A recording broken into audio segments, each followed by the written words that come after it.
wabarakatuh.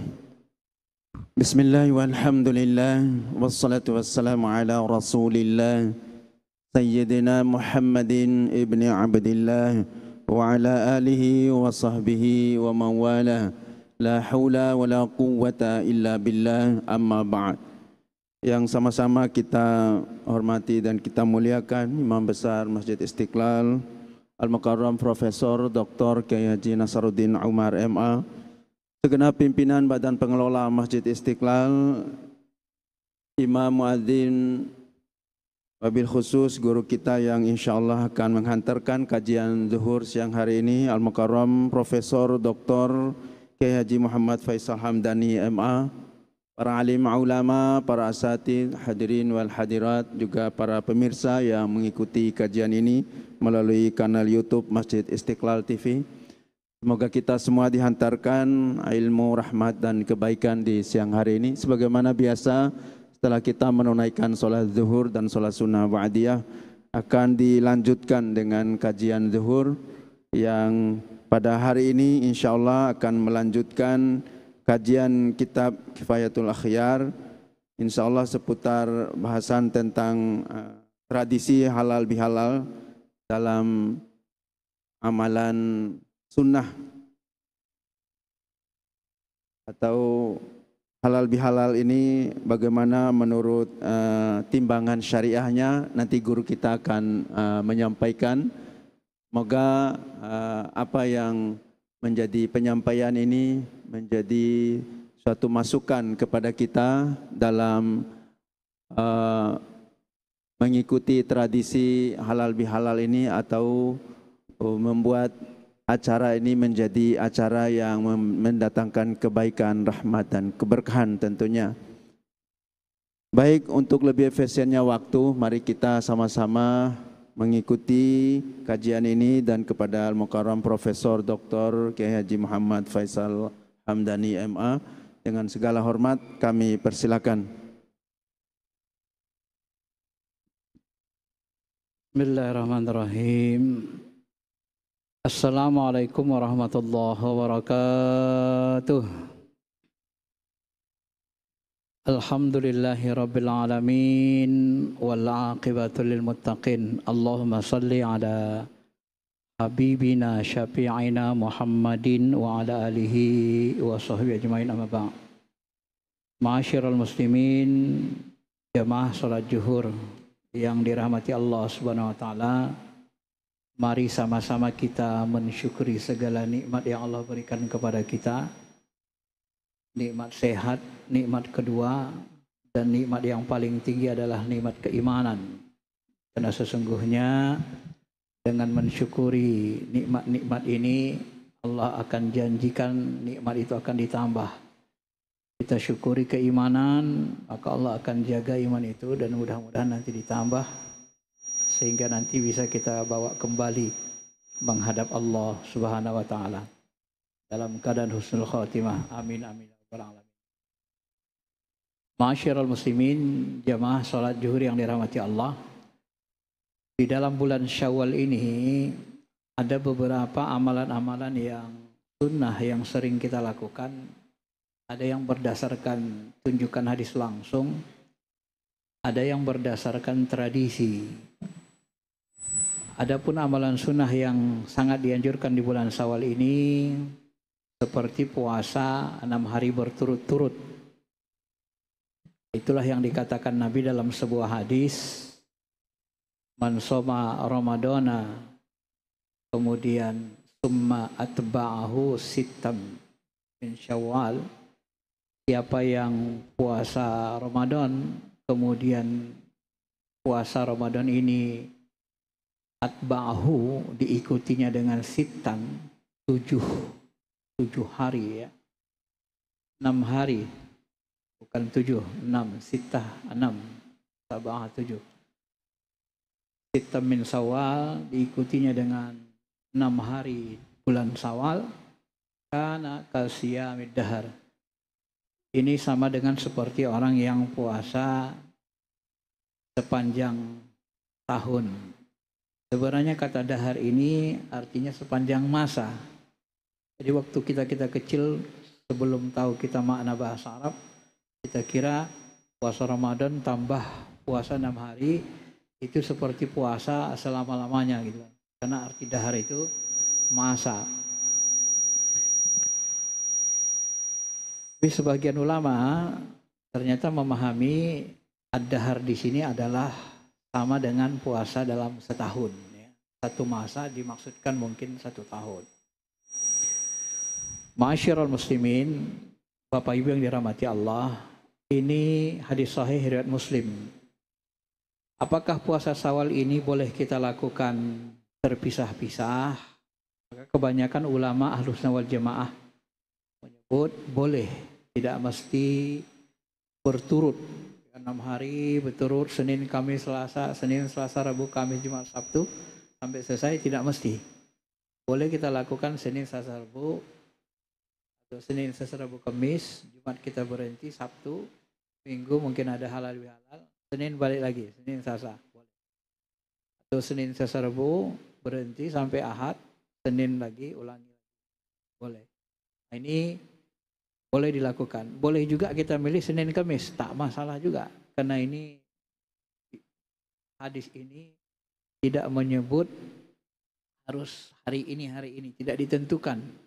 Hadis sahih ini hanya menyebut bulan Syawal ya.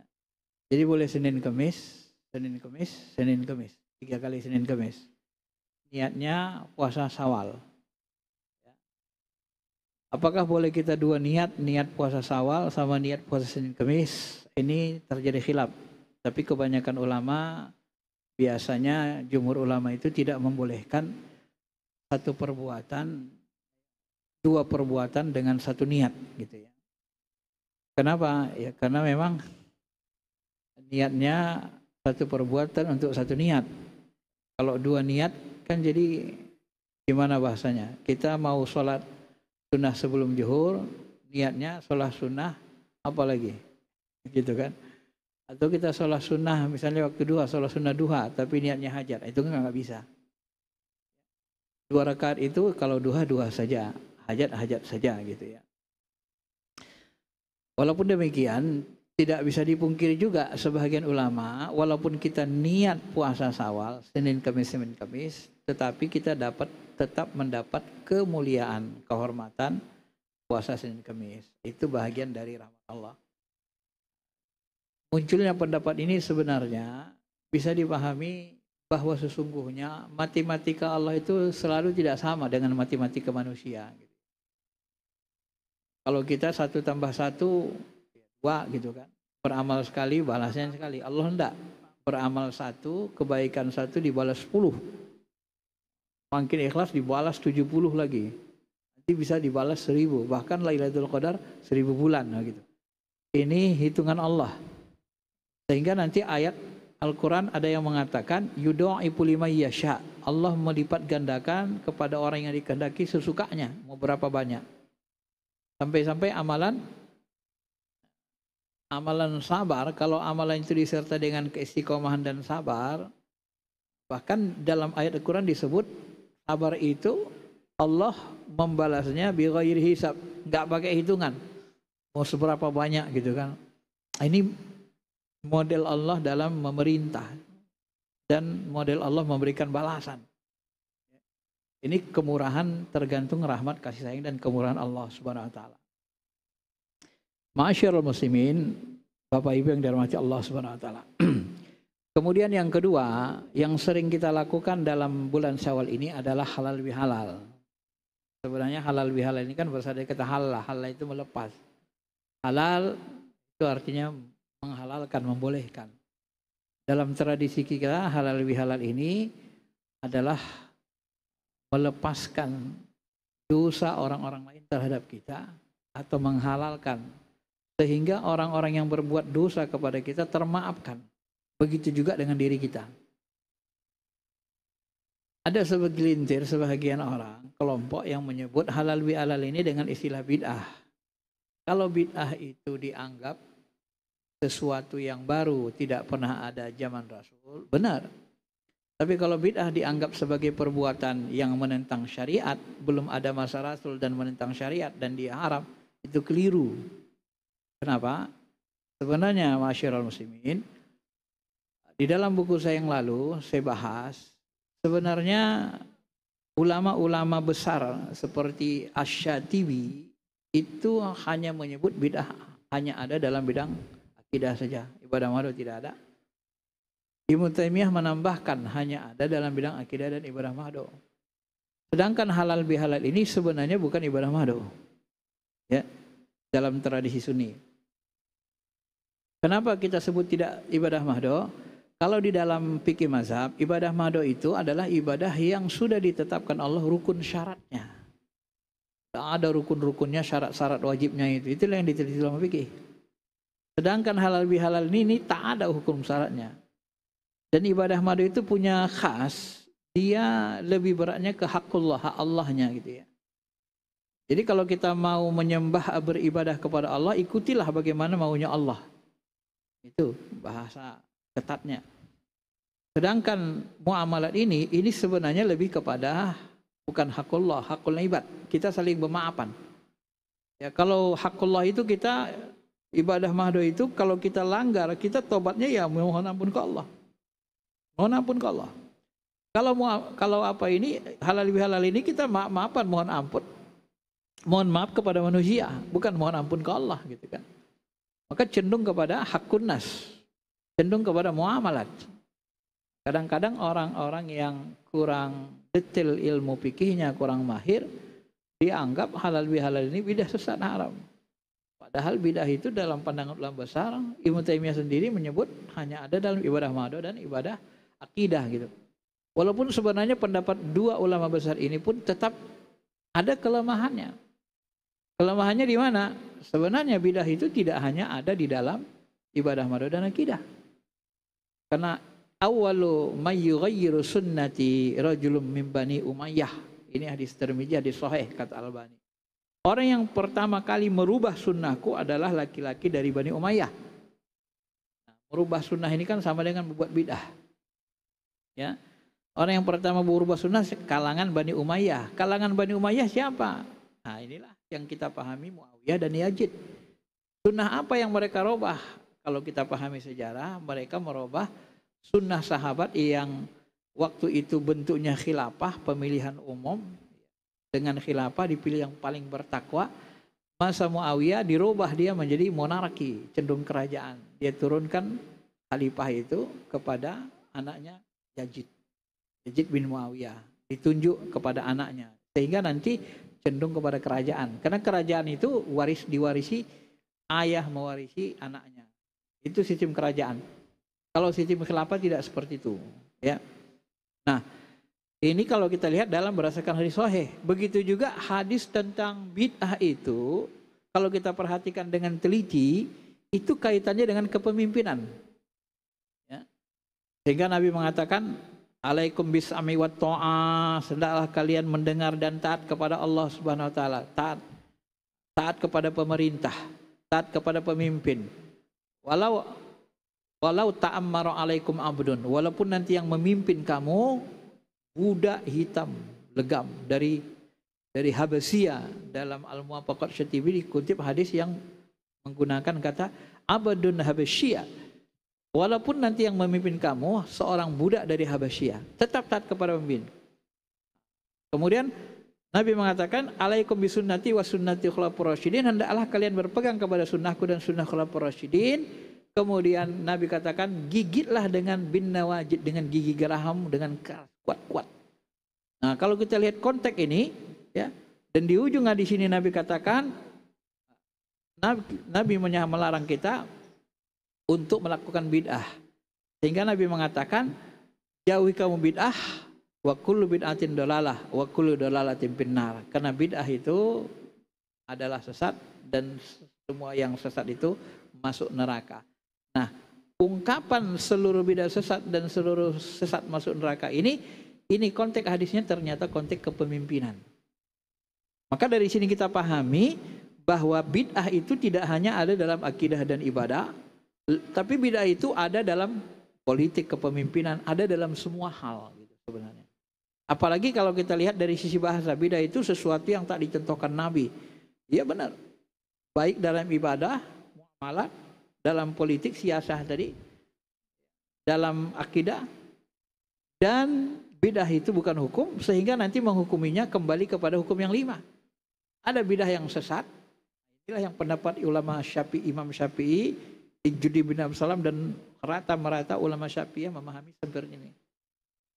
Sehingga nanti ada perbuatan baru yang tak dicontohkan Nabi dalam akidah, seperti sifat 20, walaupun itu bidah, itu tidak haram. Ya, disusun oleh ulama, diteliti. Termasuk ilmu fikih yang disusun ulama, fikih usul fikih itu bidah. Tidak dicontohkan Nabi, tapi dia tidak termasuk kepada bidah haram. Tidak termasuk sesat. Begitu juga ulumul hadis. Ulumul hadis masa Nabi tidak ada. Hadis sahih hasan, tidak ada itu. Itu hanya hasil klasifikasi dan penelitian ulama sehingga menjadi sebuah disiplin ilmu. Nah, maka halal bihalal ini sebenarnya ini lebih cenderung kepada tradisi. Yang mengamalkannya tidak dunia Islam, tidak seluruh dunia Islam. Kita di Indonesia yang lebih sering mengamalkan ini. Karena halal bihalal ini saling bermaafan antara sesama muslim.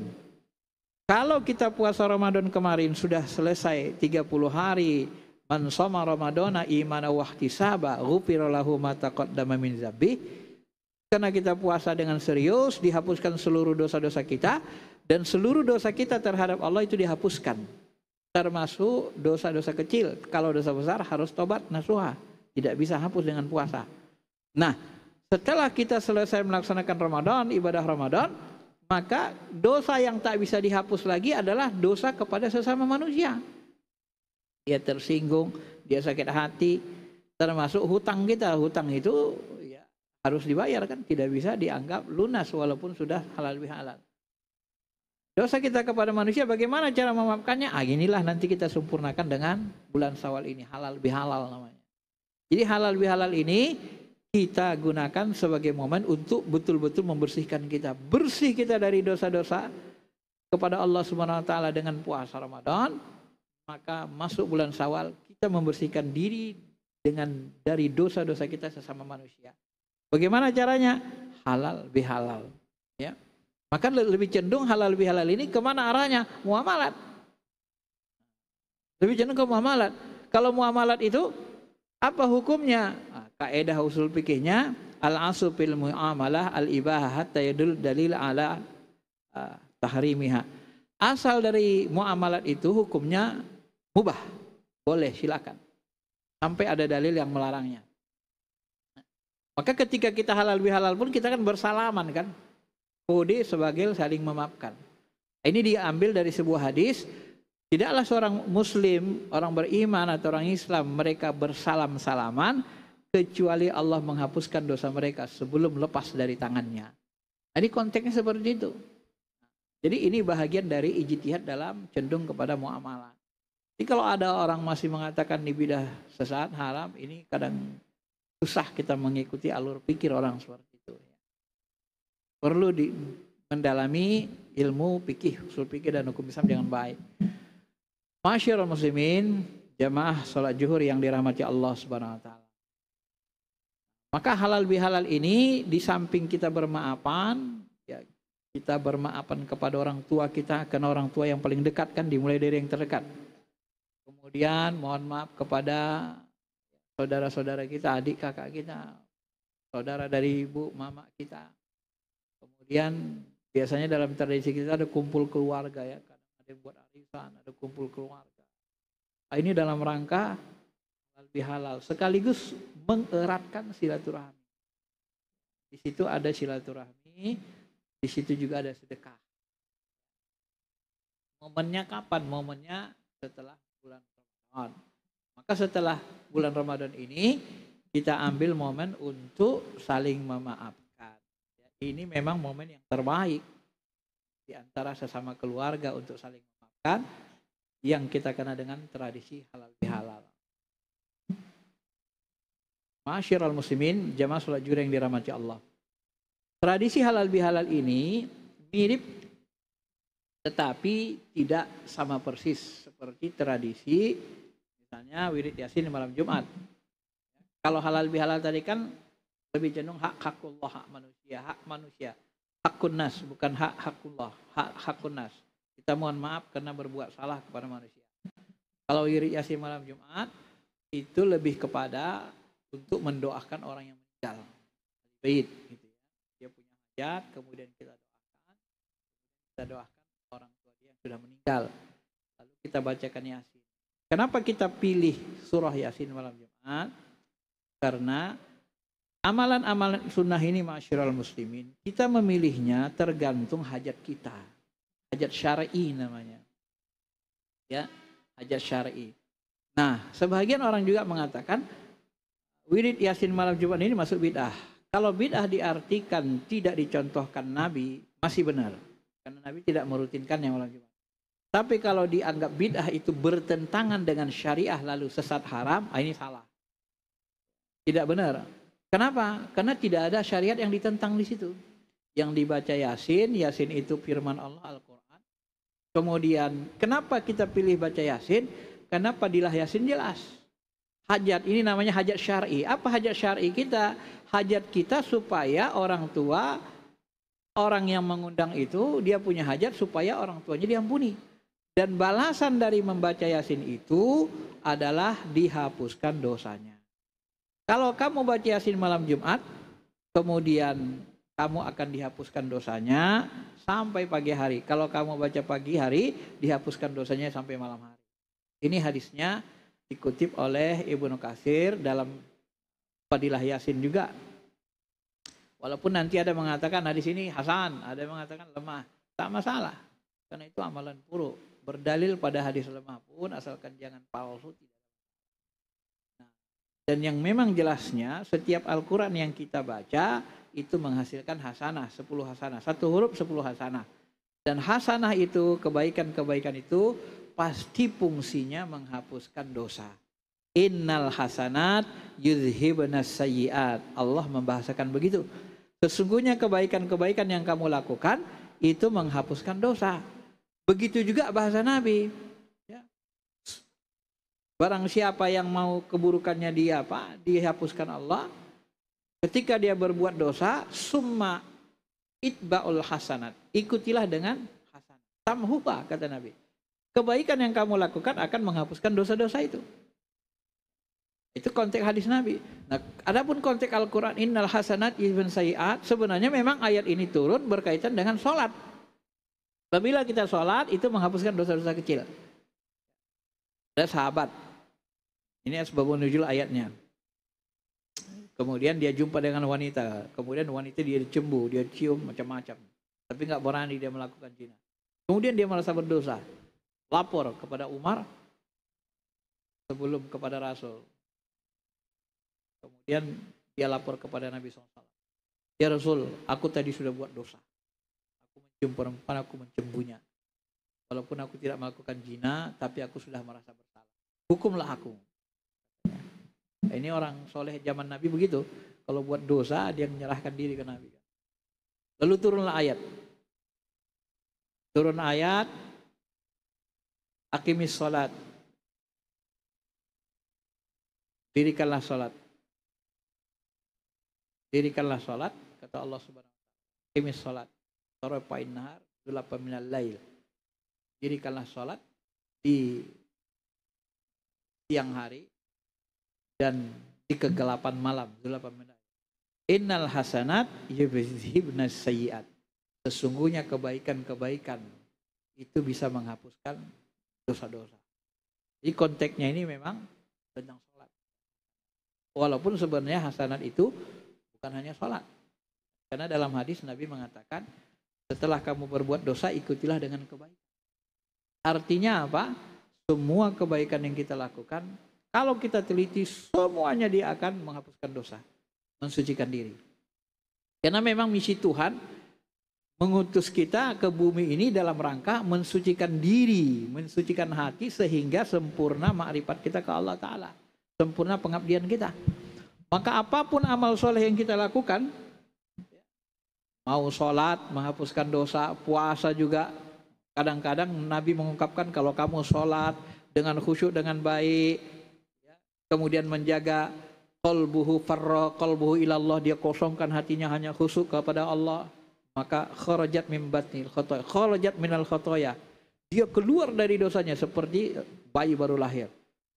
Puasa kita gitu juga. Siapa yang puasa Ramadan dengan bagus, dengan baik, maka dia keluar dari dosanya seperti bayi baru lahir. Haji mabrur juga begitu. Begitulah perbuatan-perbuatan baik ini. Kan sebenarnya kebaikan-kebaikan kita lakukan ini, insya Allah kalau diterima Allah, dia akan menghapuskan dosa.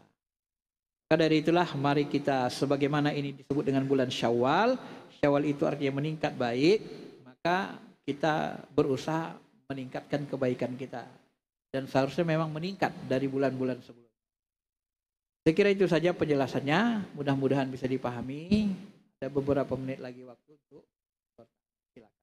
Baik Bapak Ibu hadirin dan hadirat yang kami muliakan, alhamdulillah kita sudah mendengarkan penyampaian dari guru kita tentang tradisi halal bihalal dalam timbangan syariah. Memang unik ya tradisi-tradisi yang kita kembangkan, yang kita jalin untuk memberikan suatu saling memaafkan antara satu dengan yang lain setelah kita menunaikan puasa di bulan suci Ramadan.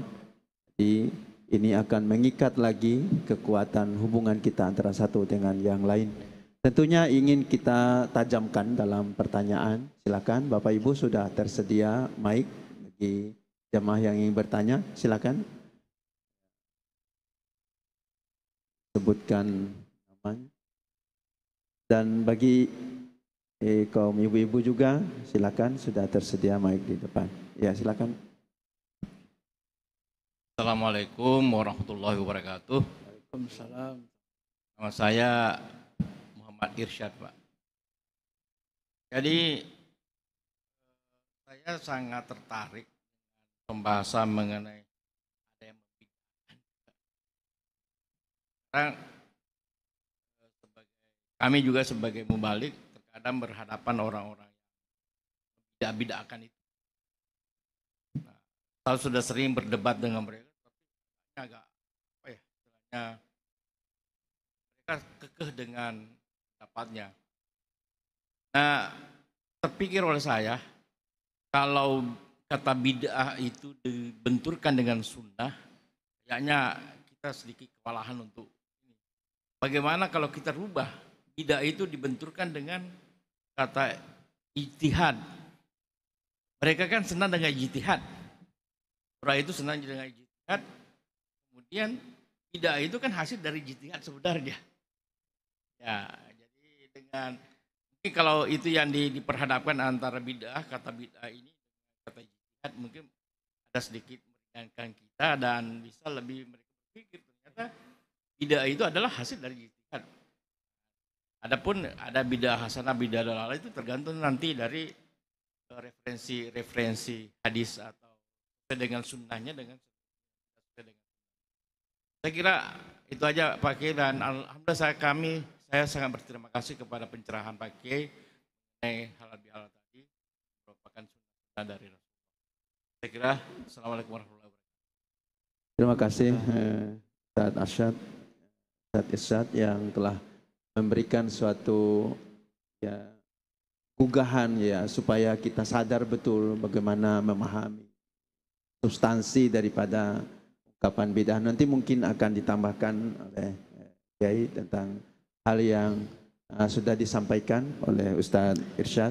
Ya. Ada lagi yang lain dari kalangan ibu-ibu? Ya, satu pertanyaan, memang ini pertanyaan yang cukup mengganggu sebetulnya dari praktek-praktek ibadah yang kita lakukan. Ya, silakan Kiai. Ya, saya kemarin itu kan sudah beberapa kali bahas buku ini, bedah standarisasi sunnah dan bid'ah antara pemahaman salafi dan ahlus sunnah wal jamaah. Ya, ada 300 berapa halaman, 357 isinya. Nah, Bapak Ibu jemaah yang dirahmati Allah Subhanahu wa taala, untuk memahami hukum-hukum Islam, sunnah bid'ah itu kita tidak bisa kecuali kita mahir ilmu hadis, kemudian mahir dalam hadis, tafsir, kemudian fikih dan usul fikih. Karena bagaimanapun dalam membid'ahkan nanti itu mereka pasti menggunakan kaidah usul fikih. Cuman dalam memahami kaidah usul fikih selalu terabaikan, kadang-kadang lari dari pembuat kaidah itu sendiri gitu ya. Kalau kita sebut lawan bid'ah itu ijtihad, ada benarnya Pak. Memang sebenarnya bid'ah itu, ijtihad itu adalah rata-rata bid'ah. Tapi bid'ah dalam arti tidak dicontohkan Nabi gitu ya. Maka saya belum sebut dalam buku ini juga, sunnah bid'ah itu kan bukan hukum. Itu harus dipahami betul itu. Kenapa? Sunnah itu kan tak dicontohkan Nabi. Kalau tak dicontohkan Nabi kan bukan hukum. Ini kan nggak dicontohkan Nabi peci gini. Pakai tisu nggak dicontohkan, pakai mikrofon, kan bukan hukum. Hukum itu isbatus syai' alai syai', menetapkan sesuatu berpahala, berdosa, masuk surga, neraka kepada sesuatu perbuatan. Itu baru hukum. Maka sunnah dalam fikih itu hukum. Artinya apa? Sunnah dalam fikih itu dikerjakan berpahala, ditinggalkan tak berdosa. Itu kan jelas kan? Tapi sunnah dalam ilmu hadis perkataan, perbuatan, takrir Nabi. Perkataan, perbuatan takrir Nabi itu dikatakan Nabi, diperbuat Nabi, dicontohkan Nabi gitu. Itu sunnah. Lawannya memang bidah, tak dicontohkan Nabi. Tapi sunnah bid'ah itu bukan hukum, dia adanya di ilmu hadis. Karena hukum itu kan ada dua, taklifi wadai. Taklifi wajib, sunnah, makruh, mubah, haram. Kalau kita sebut misalnya, apa hukum sholat 5 waktu? Hah? Pasti nanti kita akan bilang wajib. Ya. Kalau kita sebut sunnah Rasul, salah. Salah, hukumnya bukan sunnah Rasul. Sholat 5 waktu itu memang sunnah Rasul, tapi dia bukan hukum. Sunnah Rasul maksudnya apa? Dicontohkan Rasul, diperbuat Rasul gitu. Apa hukum meninggalkan sholat 5 waktu? Bukan bid'ah. Bid'ah. Bukan bid'ah. Hukumnya haram. Karena wajib lawannya haram gitu. Maka sunnah dalam ilmu hadis lawannya bid'ah. Sunnah dalam ilmu fikih lawannya makruh. Jadi kalau tidak mahir di sini nanti kita terbrainwashing. Ilmu agama itu kan luas banyak. Jadi pendekatannya harus paham kita. Banyak logika-logika yang sebenarnya kita harus luruskan dari pemahaman yang saklek. Hatta sampai di tingkat sesama profesor pun itu bisa beda. Karena kecenderungan tadi. Contoh, saya bilang begini, ketika saya dialog dengan profesor senior juga yang cenderung ini kan. Ini saya contohkan saja, bagaimana cara logika-logikanya gitu. Kata mereka gini, misalnya zikir-zikir yang amalkan tarekat, amalan sufi itu bid'ah. Saya bilang betul, tapi tidak haram. Kenapa? Lapasnya dari Al-Quran dan hadis. La ilaha illallah, la ilaha illallah. Ya kan? Hu itu dalam Quran ada. Hu itu Allah. Allah itu dari nama Allah. Masa kita nyebut nama Allah masuk neraka? Kan nggak mungkin. Tapi tak dicontohkan Nabi. Benar. Nabi tak mencontohkan karena amalan ini amalan sunnah anjuran yang bebas waktu. Paling-paling nanti Nabi mencontohkan kayak hadis-hadis maksurat itu kan. Habis subuh nanti Nabi zikir ini, zikir ini, zikir ini. Lah, kalau nggak dicontohkan Nabi ngapain dia amalkan katanya. Kan nggak ada pahalanya. Loh, siapa bilang nggak ada pahalanya? Wong kita itu kan ada perintah umumnya. Kita membaca Quran kapan saja, di mana saja, asal jangan tempat haram, waktu haram, gak ada masalah, dapat pahala. Contoh, habis subuh kita baca Quran, habis itu kan membaca Quran, hafal Quran, ngulangi hafalan, 1 jam 2 jam habis subuh. Ada gak contohkan Nabi? Enggak. Loh, mana lebih baik dia dengan Anda yang berzikir cuma 10 menit. Selesai, langsung pergi. Lebih baik habis tadi kan. Dia ngamalin habisnya, baca Quran, hafal Quran 2 jam. Tapi nggak dicontohkan Nabi. Tidak, memang tak dicontohkan Nabi, tapi perintah baca Quran itu ana al-laili, ana an-nahar, setiap siang malam saya bilang. Dan perintah zikir itu qiyama wa qu'uda wa ala junubihim. Waktu berdiri duduk berbaring diperintahkan kita zikir. Nah, apa zikir Nabi waktu berdiri duduk berbaring? Jam 1, jam 2, jam 3, jam 4, jam 5, jam 6, jam 7, jam 8, jam 9 saya bilang. Kalau saya mau mencontoh Nabi persis, kalau semuanya wajib persis, apa zikir Nabi? Jam 1 siang dari jam 1 subuh lah. Kalau Nabi gak tidur gitu kan. Kalau kita terbangun itu 1, 2, 3, 24 jam. Apa contohnya? Apa zikirnya? Kan gak bisa kita contoh zikir Nabi persis. Kalau gak bisa makanya ada amalan bebas zikir. bebas waktu. Kapan kita sempat? Apa ya terserah. Yang penting jangan dia menabrak yang haram. Jangan menabrak haram itu bagaimana Ustaz? Kita baca Quran di WC, haram. Kita baca Quran lagi sujud, nggak boleh. Sujud itu ada tak baca tasbih. Baca Qurannya lagi diri. Jangan merusak ibadah wajib. Ada waktunya. Tapi kalau kita mau baca Quran habis subuh, habis zuhur, sebelum zuhur, waktu duha, habis asar, habis maghrib, sebelum maghrib, habis isya, sebelum isya, silakan. Nggak dicontohkan Nabi, nggak apa-apa, karena dibangun bas batu. Ya, jadi mencontoh Nabi dalam beribadah yang puruk, kecuali yang mahdoh. Mahdoh itu dalam arti kalau dalam bahasa fikih mahdoh itu tertentu rukun syaratnya. Sholat subuh harus di waktu subuh, nggak boleh di waktu zuhur. Itu benar. Itu muakkad, waktunya tertentu. Itulah ibadah mahdoh. Rakaatnya 2 nggak boleh tambah. Ini yang wajib-wajibnya, rukun syaratnya ada. Ya, kalau Quran rukun syaratnya mana ada? Ya kan? Dia amalan sunnah. Paling nanti bacanya harus benar, jangan salah-salah. Itu dosa kita kan. Kalau salah-salah, kecuali sedang belajar. Nah inilah Pak, kemahiran kita dalam memahami fikih, usul fikih ini pun nanti akan membuat kita beda. Jadi bisa saja kita katakan, itu bukan bid'ah, itu ijtihad ulama. Benar, ijtihad ulama. Itulah yang disebut dengan bid'ah hasanah. Bid'ah hasanah itu ijtihad ulama semua. Semua bid'ah hasanah itu ijtihad ulama. Rata-rata, termasuk zikir-zikir tarekat itu adalah kebanyakan berdasarkan ilham. Nah, kalau berdasarkan ilham, kalau berbeda dengan Al-Quran Sunnah, nggak apa-apa. Asal jangan dia kena yang haram. Asalkan dia ada kebutuhan syariatnya, hajat syar'inya tadi. Kenapa kau zikir Allah, Allah ke kolbu? Allah, Allah, Allah. Iya, dihunjamkan ke kolbu supaya kolbunya bersih. Keinginan kita kan bersihkan kolbu. Bisa dengan Allah, bisa dengan la ilaha illallah, dengan istighfar, terserah.